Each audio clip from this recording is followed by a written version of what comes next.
E360 TV proudly presents Messages of Inspirational Stories, broadcasting and live streaming to millions of devices around the world, including Roku, and live streaming to Facebook Live. Also on Amazon Fire TV and to Twitch. Also Android TV and Periscope. Broadcasting to Apple TV and YouTube Live. Proudly brought to you by our host, Donna Guinois, producer and host, Mikayla Vidal, host and administrator, and Jim Grant, producer and host. Proudly brought to you by the 6minutewebinar.com.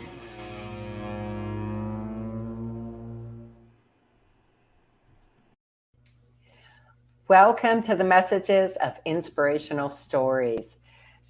Hey, Mikayla, how are you today? Good. How are you? I am wonderful. I'm super excited. You know, we've been talking about motivating yourself and others. And today is part 3. And today we're talking about teenagers. Well, that in itself is a huge discussion, right? Oh, yeah. I definitely needed it someday. Yeah, you've got a teenager in the house and coming up. When's your next one going to be a teenager? Let's see. She's in 3rd grade now, so okay, a few years, but a few years, okay, before we know it. Right? Yeah. Sometimes I think with having a teenager already, it kind of comes a little bit earlier, a little attitude and everything like that. Well, and girls, you know, it's a fact that girls mature quicker than boys do, and you have an entire house full of girls. So many of them. And another girl on the way. So many personalities. Oh, yeah. So many personalities around the house. So many attitudes. Then you add the hormones when they're at the point, and it's like, I'm going on vacation. I'll see all of y'all when you're like adults. Yeah. You know, Jim and I were talking about it, and I told him that Ruben, your husband, had just better get all male cats or dogs, whatever, so that he feels a little more balanced. Yeah, when we found out the baby was a girl, he was like, well, that just means we got to get another boy dog, because we have 2 boy dogs. And I'm like, no, we don't need no more animals. The kids are animals. Like, we're good. Oh, it's totally fine. A house without an animal is truly just, in my opinion, because I'm a big animal lover, it's a little sad. It is. And you don't realize it until you finally have an animal. Right. And it just kind of completes the whole house. And kids are so gentle for the most part with the animals. Mm-hmm. And they love them. They're a really good companion. They are. Last night, this is so funny. So our cats like to, of course, chase our feet in bed, right? And so we only have one male cat, and he is hell on wheels, to be honest with you. He's awesome, super sweet, but he is all over everywhere. Never in my life have I had a cat that is that quick. Like, wow. Zoom, he is gone. And I've had cats literally since I can remember. And so he was chasing our feet, and he was chasing mine, and then Edgy was moving his foot, and he kind of stopped, so I took my leg under the cover, kept moving his foot, and he goes, oh, that's just mean. And I'm like, better you than me. Right? Oh, too much fun. But, you know, we talked Monday and Tuesday about, motivating the little people and how it is really different, and even motivating the ones who are like your youngest, who's 1. And although she's, not verbal yet, motivations is still there because she understands come here. She understands, Oh yeah. all of the basic things. So motivating her is super important at that young age. And as they grow and building up that motivation, because in all honesty, my children are grown. My oldest will be 29. Hard for me to swallow that one. But they need that motivation from their parents. They need that inspiration. And the beautiful part about motivating our children is that we motivate ourselves through osmosis, really, when we're motivating our children. Oh yeah. It's a reward to see them being motivated and knowing that they can do it, and them being so proud of them, or they're proud of themselves, and then you're proud of them, and then it's like your own pat on the back in return. Right. And they need that because the world we live in today is unfortunately full of a lot of hurtful things. It's full of a lot of grief. It's full of an immense amount of negativity. So the more I feel that we can do with our younger generation in lifting them up, the better off our world will be. Oh yeah, for sure. And it all starts at home, and from there it can just blossom outwards. Right. And it helps them create a balance in their life. As an energy coach, that's something I talk about a lot. When I do coaching for my high energy coaching, it isn't about being super hyper. That's not what having high energy means, at least in my world. Okay. Right. Because we can't sustain ourselves on that super hyper level. Right. And so to me, if somebody is super, super hyper all the time, I kind of got to wonder if they're a little bit inauthentic, because our bodies and there are those who, naturally are, but it's few and far between.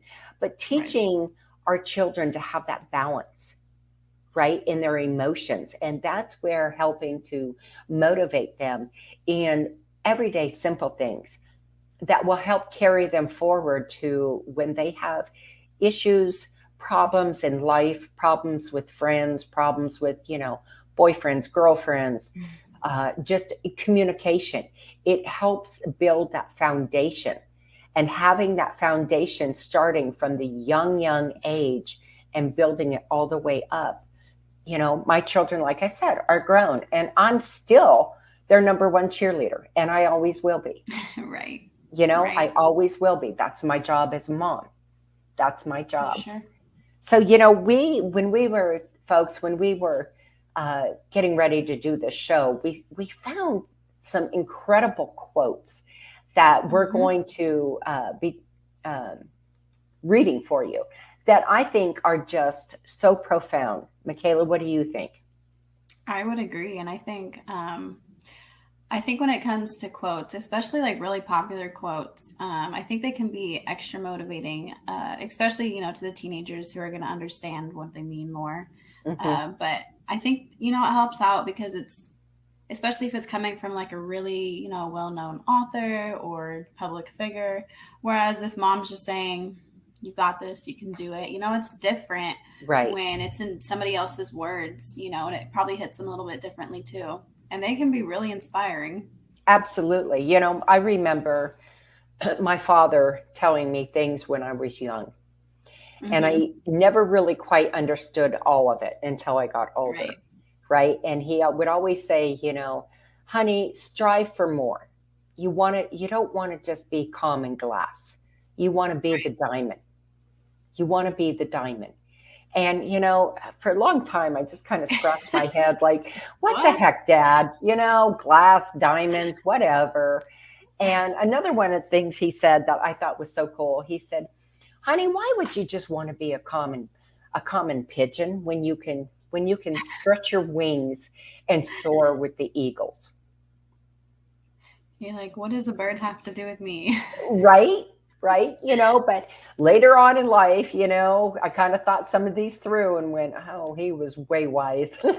He was way, way wise. Right. And some of the things that I think motivating and correct me if you think I'm wrong, but I think in motivating our children and our teenagers Mm-hmm. helps them navigate in this world. Because like I live in a big city, okay? I live in the fifth largest city in the country. And so there is an awful lot we see here. You know, Right. there are times that I kind of wish I lived in a smaller town, you know, and I love where I live, but and it's not saying that there aren't some of those same problems in a smaller town, but usually they're on a smaller scale. Smaller level, yeah. Yeah.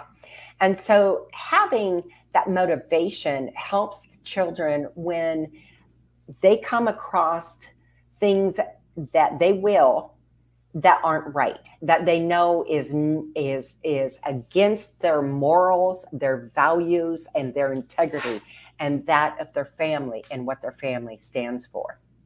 Mm-hmm.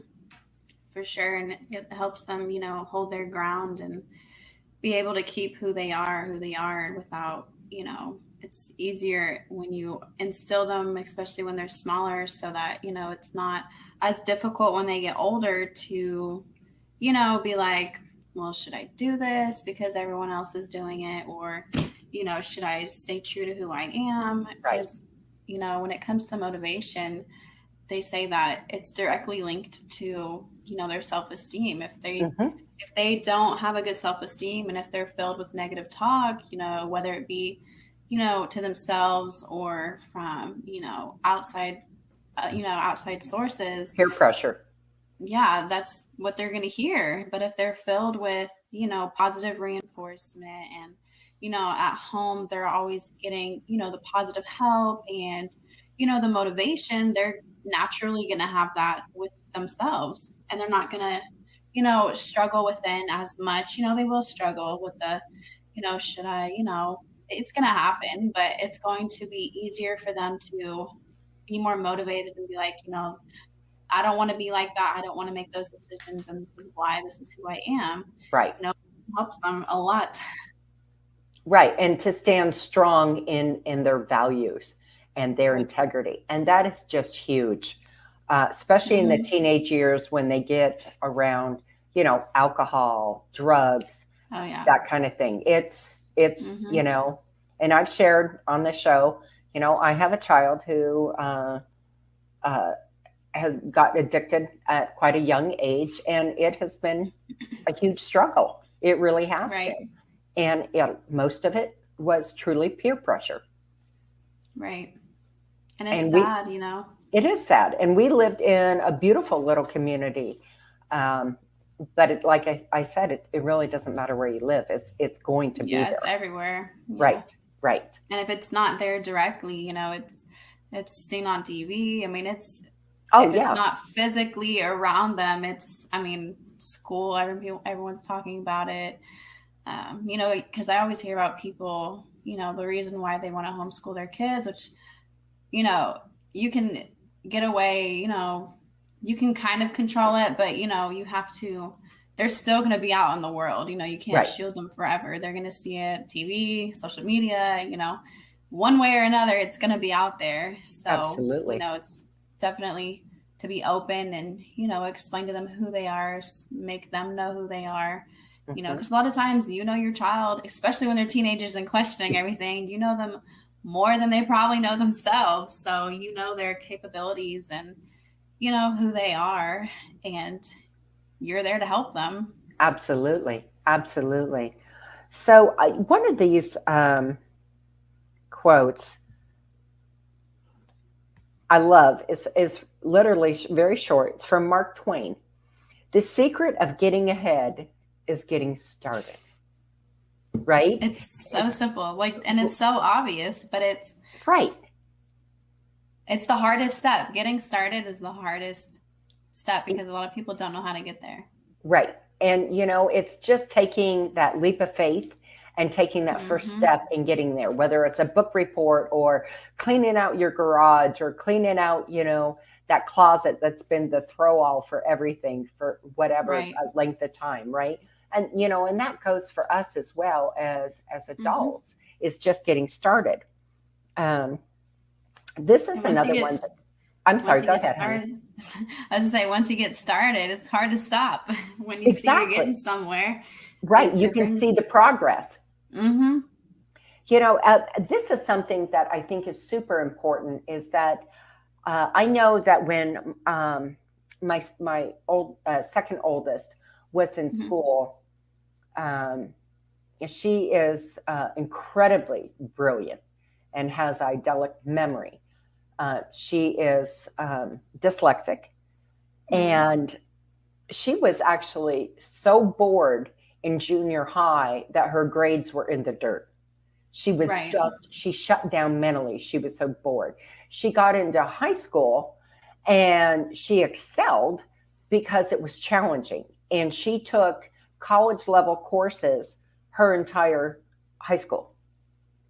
Wow. Nothing but college, right? And this is from, a child who had to repeat kindergarten, right, because of her dyslexia. So, it was crazy. It was amazing to watch her growth in that. But I think one of the things that is important is we all try and do so much. And we talked about this a little bit yesterday on the show, right? We are so busy in society, right? Everything is at our fingertips. So we're trying to get everything done like a big old hamster cage. And we're just running and running and running. But I think it's important, and this is a really beautiful quote by Sheryl Sandberg. Trying to do it all and expecting it all can be done exactly right is a recipe for disappointment. Perfection is the enemy. It is. And a lot of people don't realize it because they strive to be perfect at everything that they do. It's and when you try and do so much at once, especially like these teenagers, I'm blown away, when I hear about a teenager and they're getting a 4-point grade point average, right? And they're working a part-time job and they're in 2 or 3 sports, and they're active in the community. And I'm like, holy smokes, when does that child sleep? Exactly. I wouldn't even have time to do all that, nor did I. Oh my goodness. And those are, in my opinion, awesome super achievers. That, sometimes we get so busy that they want that perfection. They want that perfection. And, none of us are perfect. And I think it's so important that we instill that the goal is not to be perfect. The goal is to keep trying. Right. Even if you don't get it the first time or the second time, as long as you try, that's all that matters. Right. Because once you stop trying is when you fail. Right. Right. Keep trying so you don't fail. And that's really important. That's really important. And that actually brings up a quote from Albert Einstein, where he says, "You never fail until you stop trying." Perfect. Right there. And, he was just a little bit smart. Just a teensy bit. It's a teeny bit. Just not much, but a little bit. He probably had the 4.0 and did like 5 sports. Right. This is one from Mae Jemison. Never limit yourself because of others' limited imagination. Never limit others because of your own limited imagination. And that is huge. I think we did a couple weeks ago, our show was about young entrepreneurs. And Jim and I were blown away, Mikayla, at these entrepreneurs starting at like 7, 8 years old. Yeah, they're young. Yeah. And the beautiful thing about that whole thing was that they had the imagination and their parents didn't squelch it. Right. Right. So it is our job to build it up and not limit our children, guide them and have that wise counsel and motivate them, but don't limit them. because when we Right. limit them, we're limiting their growth for life. Right. And it can cause them to be confused, with who they are because, well, it's like, well, if I'm not allowed to do this, or, mom, dad won't let me, you know, let, if they like to, paint, but they're like, nope, that's just for fun. You can't do that, and sell it, something like that. It kind of, ruins what their hopes and dreams. There's a lot of Oh, parents who try to live their hopes and dreams that they weren't able to through their kids. And that's like the biggest like mistake you can make for your kids. I would agree That's the with that. opposite of motivating. Right. I would agree with that. I remember my ex-husband and I had that discussion. He had wanted our son to go into basketball and baseball and this and that. And I said, Typical. why? He doesn't have an interest in it. He said, well, I did it. Right. I'm like, okay, you did it. You did. Yeah. And he looks You at me and already goes, did your yeah. thing. He goes, yeah, I did. And I said, I know, but Yeah. you did it. That's you, not him. Let him find Right. his own path. Let him Mhm. journey and find his own niche that he's comfortable with. Don't put your Right. interests on him. And if they happen to be the same interests, that's amazing. My Right. youngest daughter ran track. I don't know how she did hurdles because she's 5 foot nothing, but that girl could sail over some hurdles. Let me tell you, I have got the longest legs for a 5'6" woman you've ever seen in your life. And I could never do a hurdle, but I could run like the wind, right? So, it was really cool to see her in track, although Mhm. she did something, that I couldn't do. I Right. just like to do straight running. I was a sprinter 100%, and she'd do these hurdles, and it was amazing to see, when Right. the hurdles literally coming up to her stomach. Oh yeah, they're high. They are, and she's sailing over them, and I'm sitting in the bleachers going, "Holy cow! How did How do those you do short little that? legs of hers get over those Reach hurdles?" over them.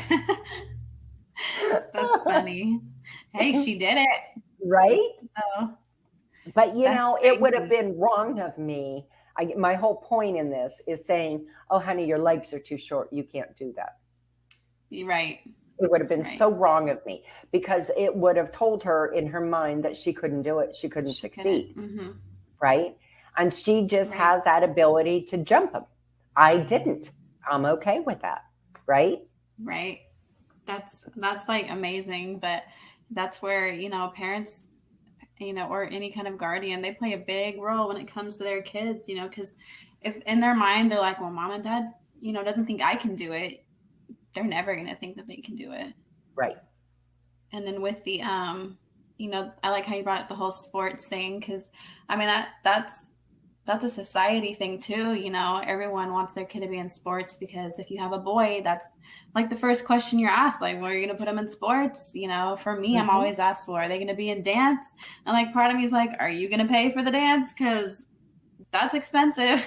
And it's Right. like one of my girls, she's into dance, but she's also into like karate, like fighting. And it's like, she can do that too, I put all But 3 of my children through karate. I myself went through I think karate.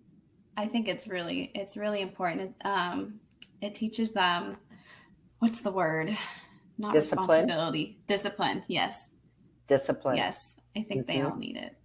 Yep. And I think it's important, not only the discipline aspect of it, but the challenge to themselves, and also knowing that, especially for women and girls, that they can take care of themselves. Oh yeah. It gives them That's a sense important. of power. Oh yeah.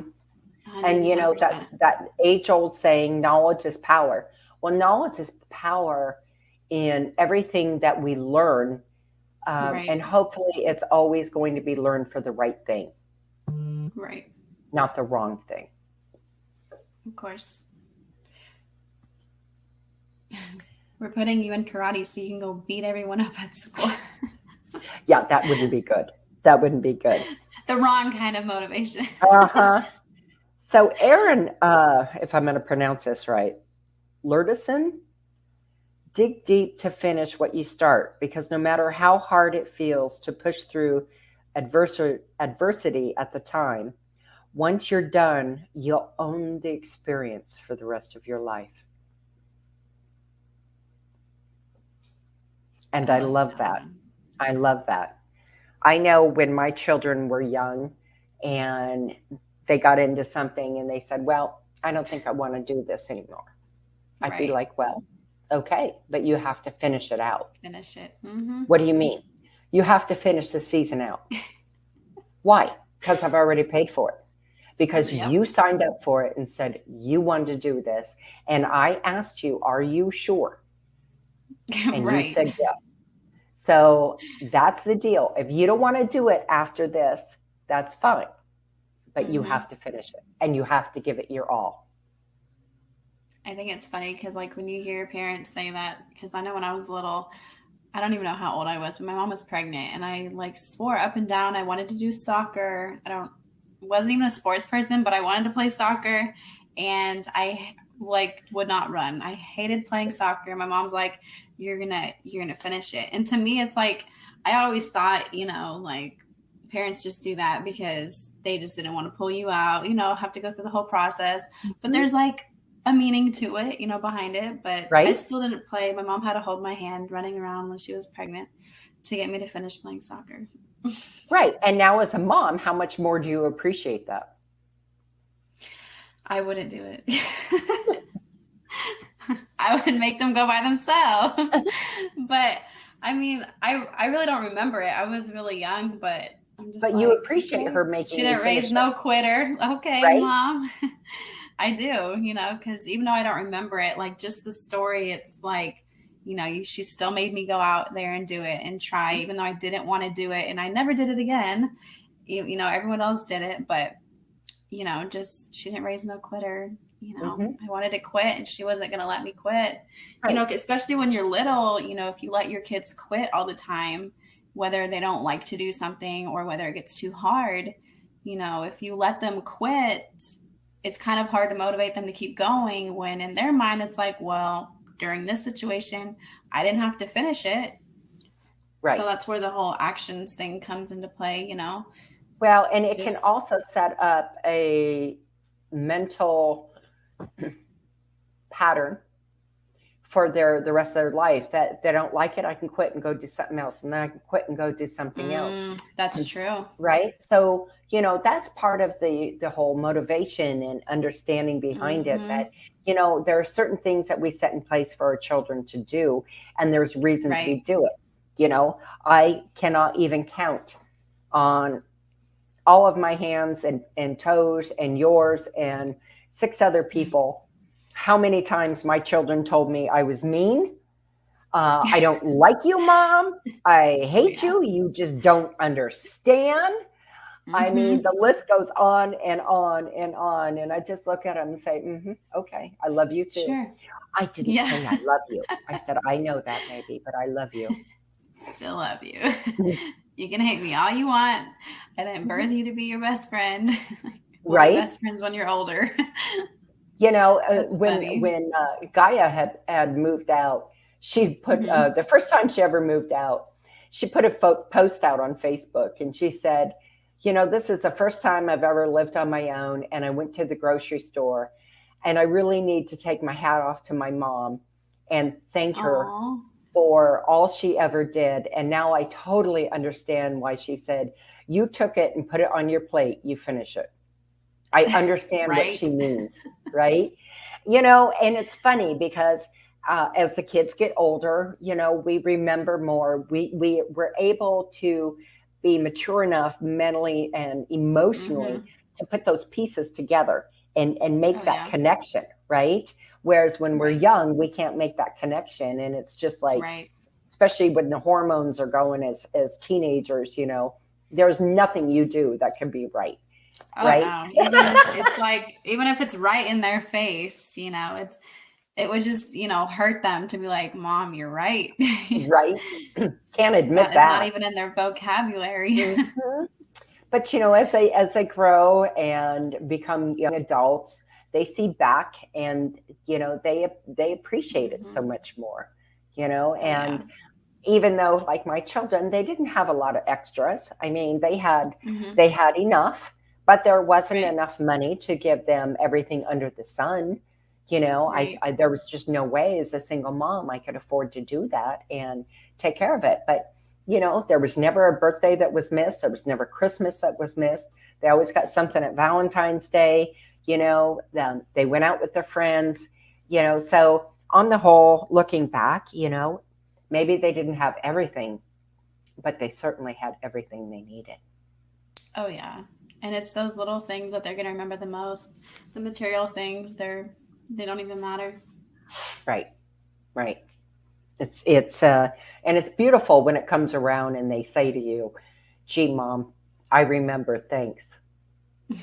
It's a beautiful thing, and it will happen. You're It like, will happen. I've waited years for you to understand why. Right, right. And I'm a grandparent by marriage, and we have Hmm. two wonderful, beautiful grandchildren. None of my children have had children yet, so Hmm. I do look forward though to the day when they have children and they come to me and they say, "Mom, I'm so sorry. I get it now. I get it. I am They really looking definitely forward to will. that day." I've said it a couple times. I've done it with my folks, and God rest their souls. But I remember calling them up and saying, "Oh my gosh, I am so sorry." And all they do is laugh because they're Uh-huh. like, I knew this call would come. We just didn't know when, but it was coming. Right. It's Sooner or awesome. later. So this one from J.K. Rowling is really beautiful.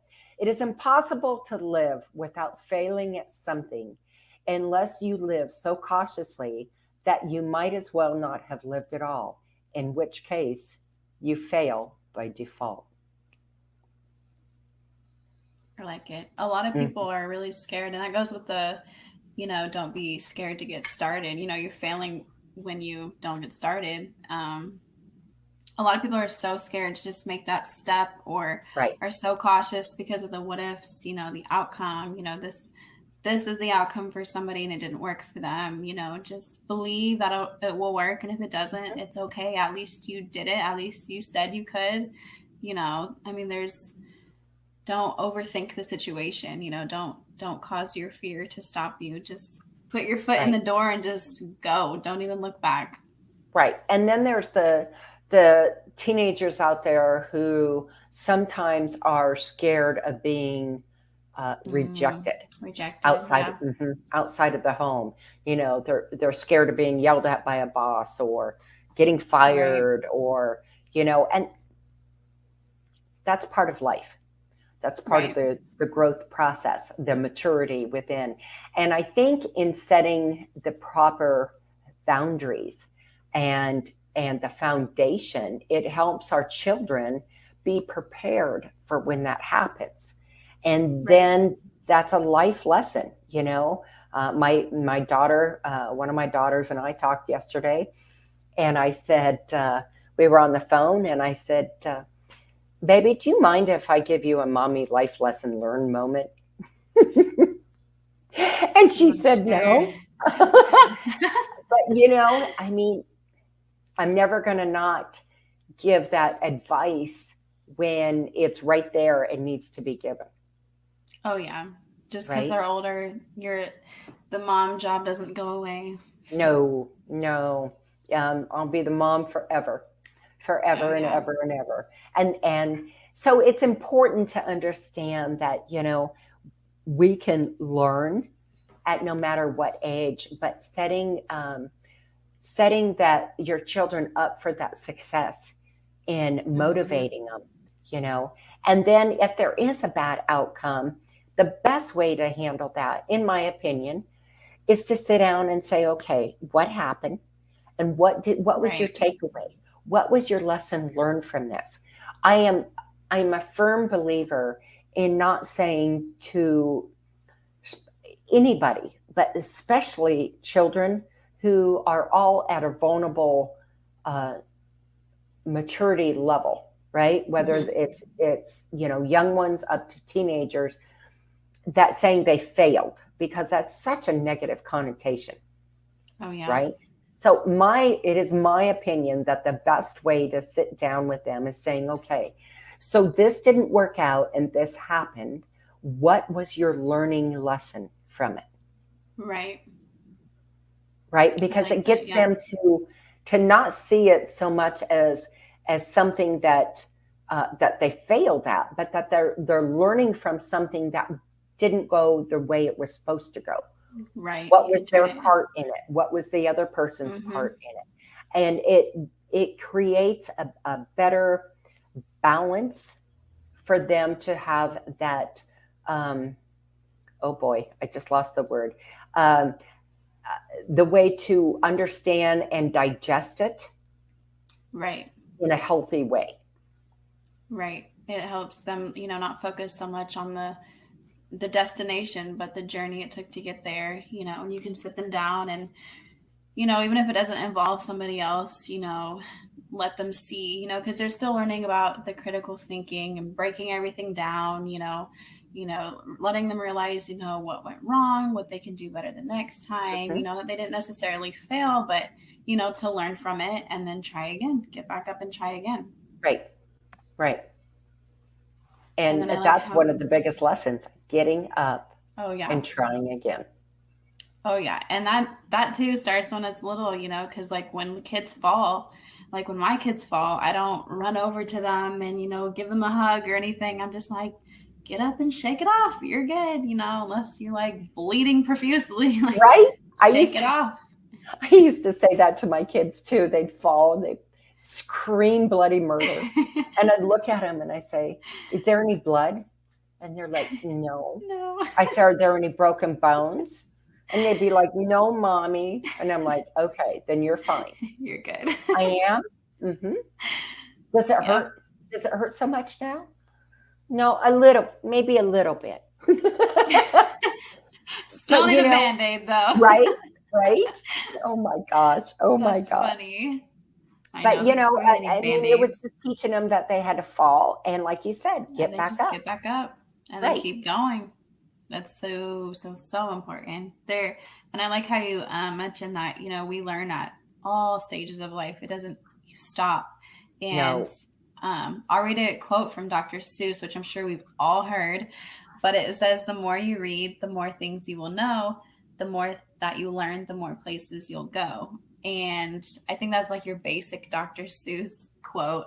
But when it comes to like our girls, we always, when they're little, they don't really understand. But like the older ones, especially, our little 13-year-old, we try to tell her, it's so important to try to learn something new every single day. And whether it be, and it doesn't have to be, like educational, there's Right. something that you can learn about yourself. There's something you can learn about somebody else.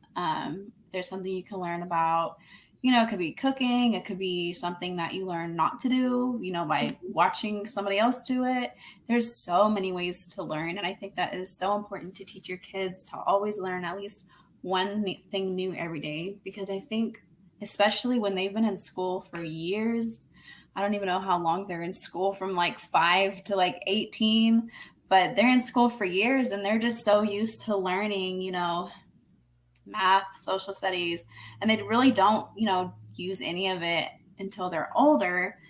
But we always try to, let them know, like, you can learn something new, and it doesn't have to be educational. Like, there's so many lessons to learn.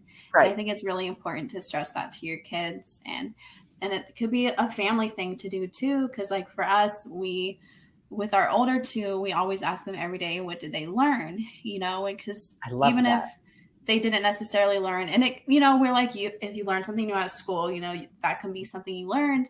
But it's funny to see their different responses, because when they realize, like, oh, I don't have to just learn, I'm not just learning school things, like I can learn lessons from other people, Life lessons. Oh yeah, and their minds just explore so much, and you'd be amazed at what they learn because and you learn through your kids too, because there's things that they learn. I'm like, what? What are you talking about? right? So you're learning too with them. So it's really, really, really important to, Right. And tell them. that's that boomerang effect.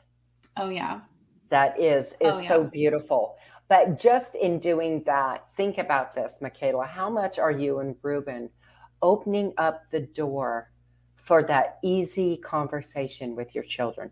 Because it isn't right, just the doom and the gloom. It isn't just the right. ugliness of what's going on in the world, of people Oh being yeah, hurt daily. You're talking about something that's important to the children, right? mm-hmm. What have you learned? Was it a good thing? What'd you Right, learn? Did you learn something about, one of the things I always would tell my children um, when they were young is they would say, mommy, they come home and they say, so and so doesn't like somebody because they might be a different color, right? mm-hmm. Different color skin. And I used to say to them, I said, well, baby, that's on them. That's not you. Right, And I said, right. because let me tell you something, this is how it works. We all bleed the same color. And you don't Right. dislike somebody because of the way they look. You dislike Mm-hmm. somebody because of who they are. And it Right. doesn't mean you have to hate them. It just means that you don't want to be in their presence because it doesn't fill your cup. It doesn't fill your Right. heart, right? So that's the only thing you need to take with you. And they pretty much have remembered that their entire life. And Right.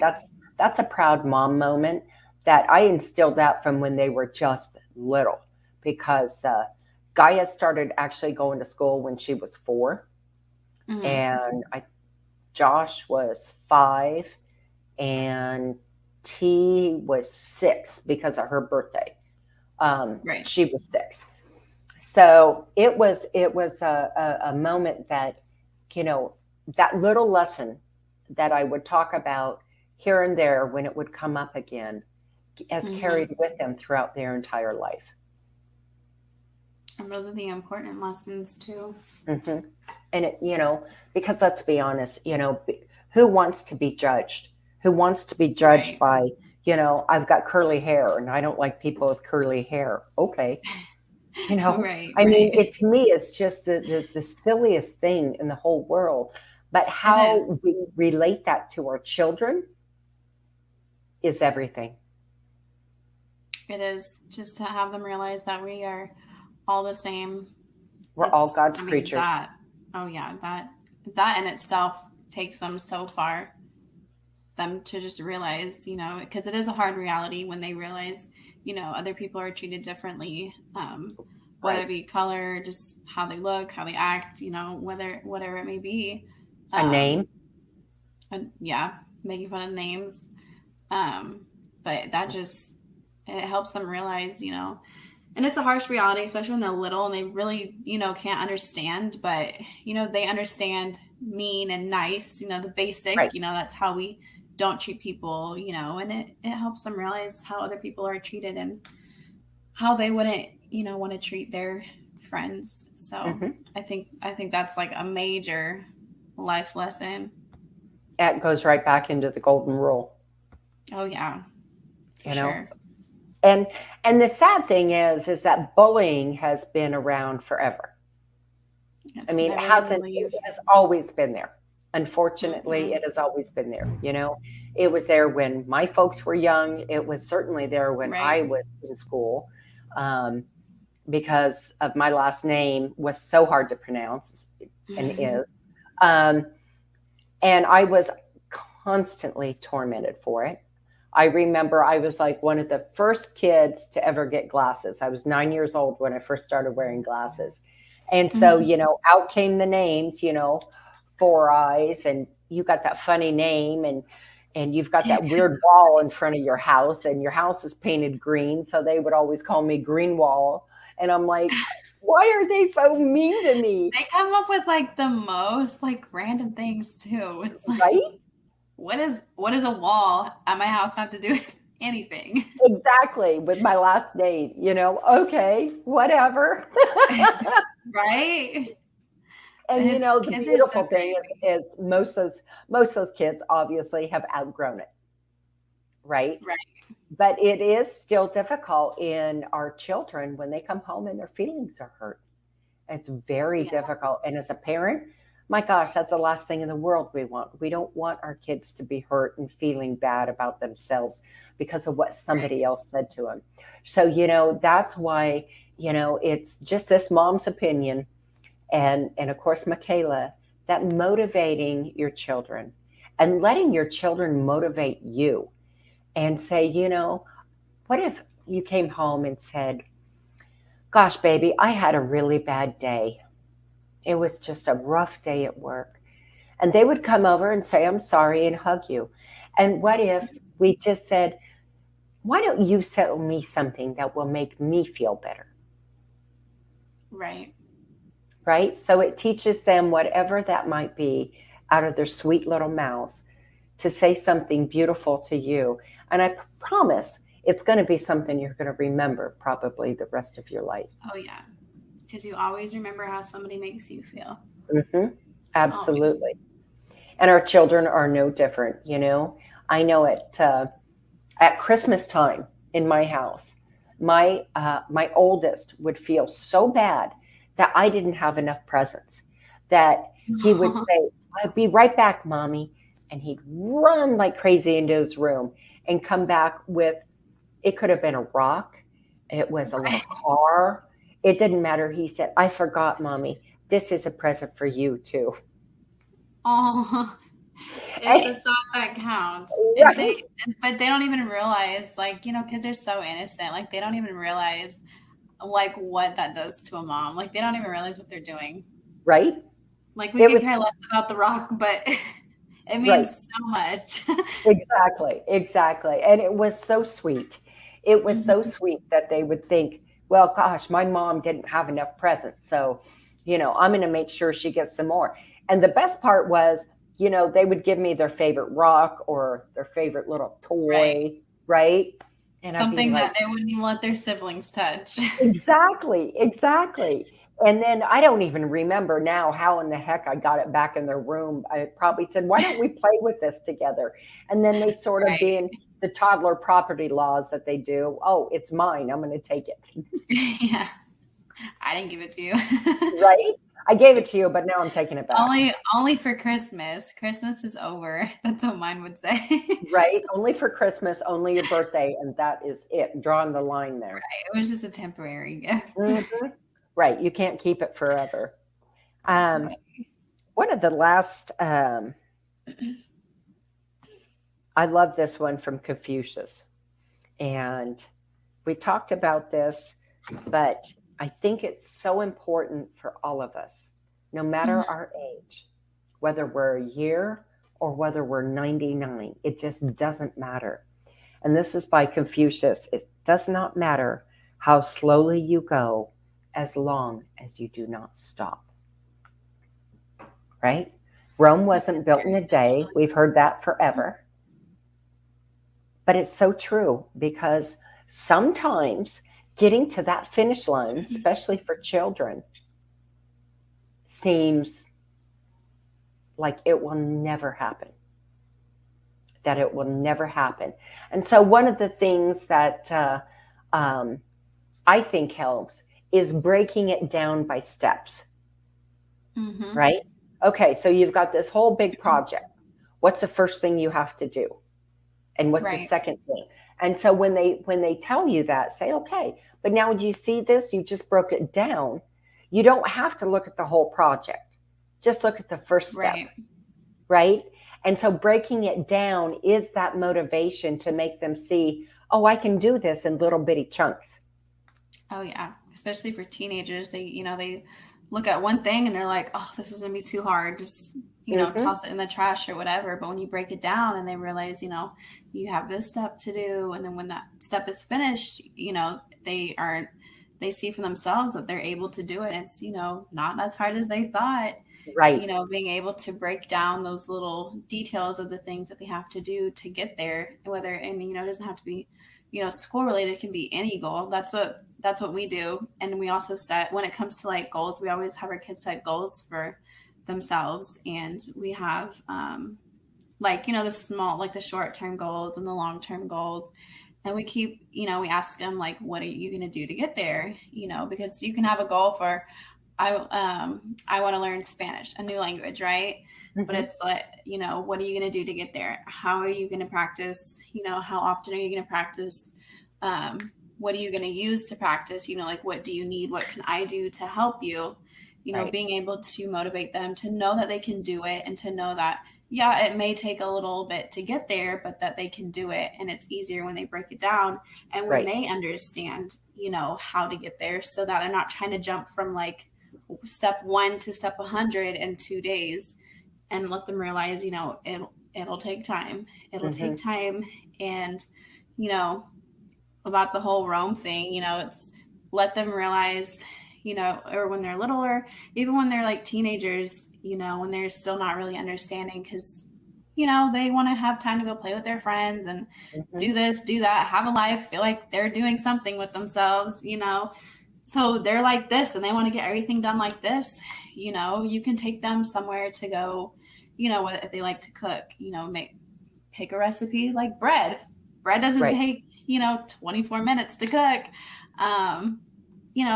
That they can realize the process that things take, and you can make it fun. You can try to make bread in 10 minutes. Don't Right. cheat. Don't use the instant bread or whatever. I'm sure it's possible some way or another, but, show them what happens when you try to rush things, and show them what happens when you do it, doing the, steps that it takes to get there, because sometimes kids, learn by seeing for themselves, because you would think, especially as an adult, and it's like, how can you, because sometimes you just look at your kid and you're like, especially when they're teenagers and they're trying to argue with you, and you're like, how do you not see that this is not going to take like 5 minutes? Right. What are you missing? So sometimes it takes that. And sometimes it takes, for like school, if they're unmotivated in school, that's one thing. It's hard to, you can motivate them, but if they're not going to do their homework, they're not going to do it, or they're going to do really bad on their test or not study, or whatever the issue may be. Sometimes giving somebody that responsibility to, to help motivate them, you can take them to, like a college, and the college people can tell them what they expect of students, and that's an unbiased person, it's not mom telling them what to do. It's not, Right. Dad or whoever telling them what to do. It's somebody who actually is looking at applications and is, Yep. approving students or not. It's okay to put that responsibility, on somebody else, because teenagers are stubborn. They're at a phase where, Oh yeah, parents are wrong, they're right, and nothing they're you can stupid and they say. don't know anything. Google could say the same thing you're saying and you're still wrong. Right. It's okay. It is okay to pass that responsibility on. You're not failing. You're not, you've tried your best. Some teenagers are not going to listen, Right. it's bound to happen. They're not perfect. It's their little phase. I don't know why, but it's just the phase they go through, It's kind of It's like a tough little time. kids. It's a tough Oh time. yeah. But I always told my children, if they're like, well, I'm not going to do it. I'm like, okay, but I understand for every action, there's a reaction, Oh yeah. and there is a consequence for everything that we do. Oh yeah. And sometimes And they're like, that's yeah, only way but, they learn. and I'm like, okay, but still, I You're run like, this yeah, house. but okay. Okay. And so I make the ultimate, decision here Mhm. based on what I think is right or wrong. Right.